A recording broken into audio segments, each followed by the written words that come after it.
Hey everybody, this is just going to be a little bit of an update. I haven't done any videos in a couple weeks. I've actually been pretty busy, but um, this is just an update for 2014.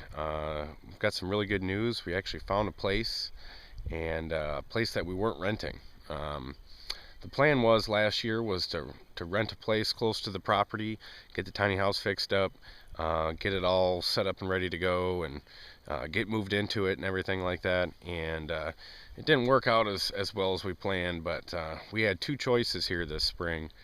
And one was either to finish off the tiny house and go over there and move off grid, or take advantage of a really good opportunity for a small little house on an acre of land in eastern Tennessee.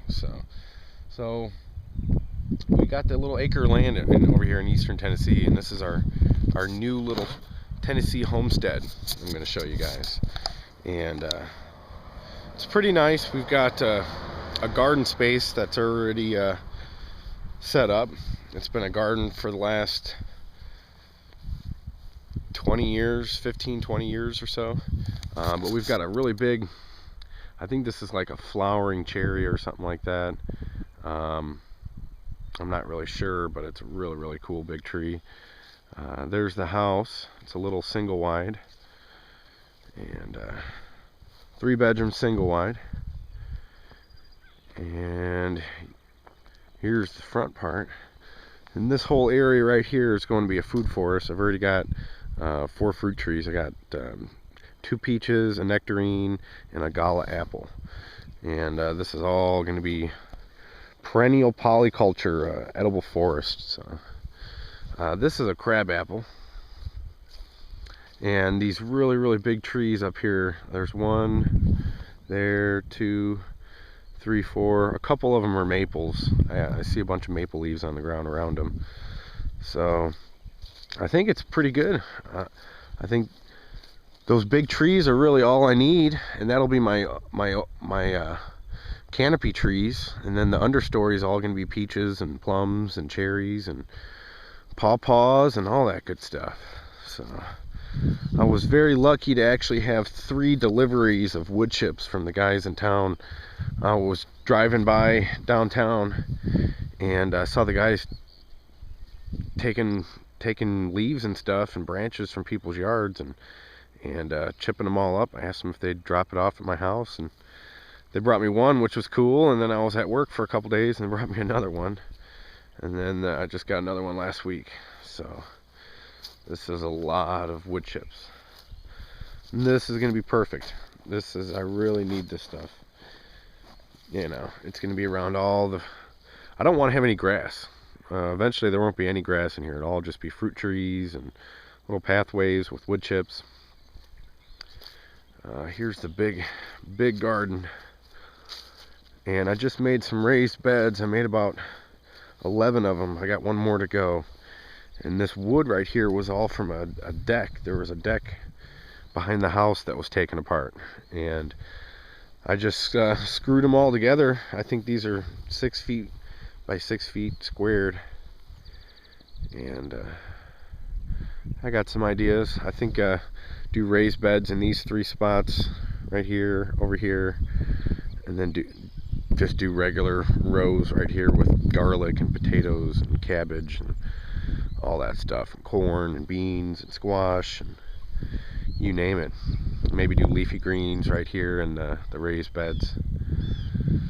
So yeah, so this is the garden. This is the start, and I've kind of had a late start on everything. I got some little seedlings inside kind of growing. Nothing too major, but it's a lot of work. It's gonna be a lot of work getting this thing done, getting some good compost, and I'll probably do wood chips on the bottom, do cardboard wood chips, and then some good dirt on the top of it. And I'll just probably do little pathways of wood chips, little walkways, and leave some areas open. And just do kind of like traditional gardening, and then a little bit of raised bed gardening also even too. And then you've got permaculture. You've got a food forest right next to it.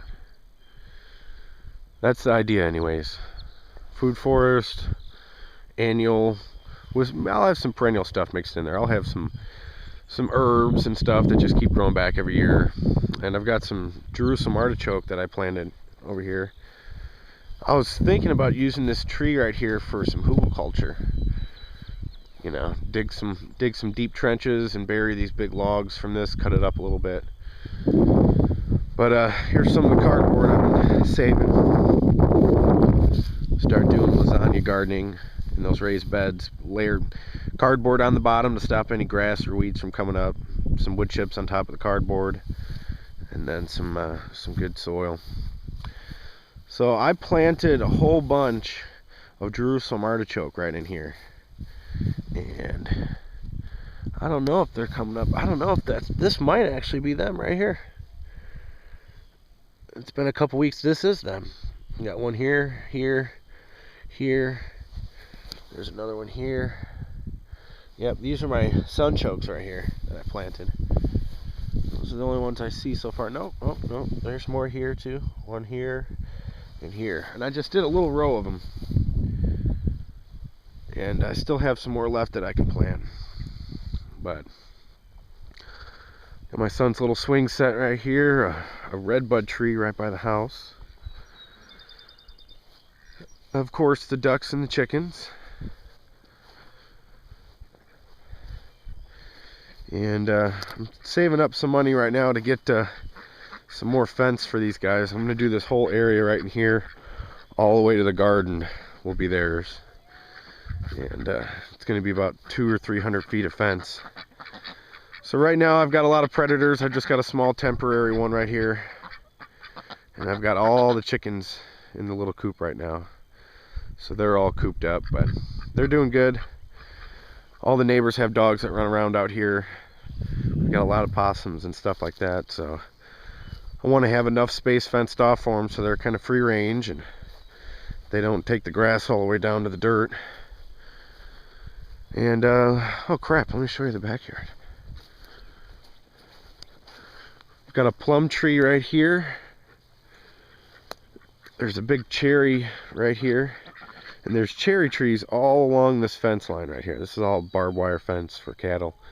All along here and on the back side, all these little trees along the fence right there, those are also wild cherries.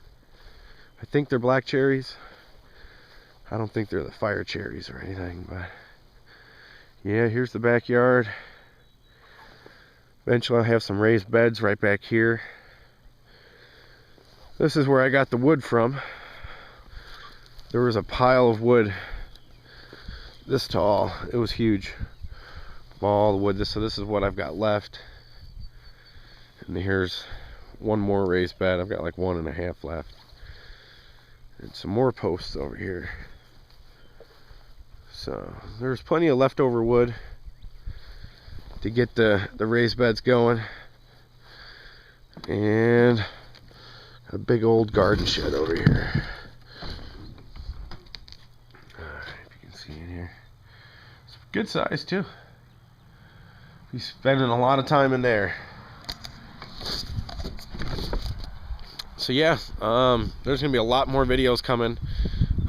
Stay tuned for that. I've got a lot of great ideas. I've actually got the space to do it all. A lot of stuff I've been wanting to do for a long time, and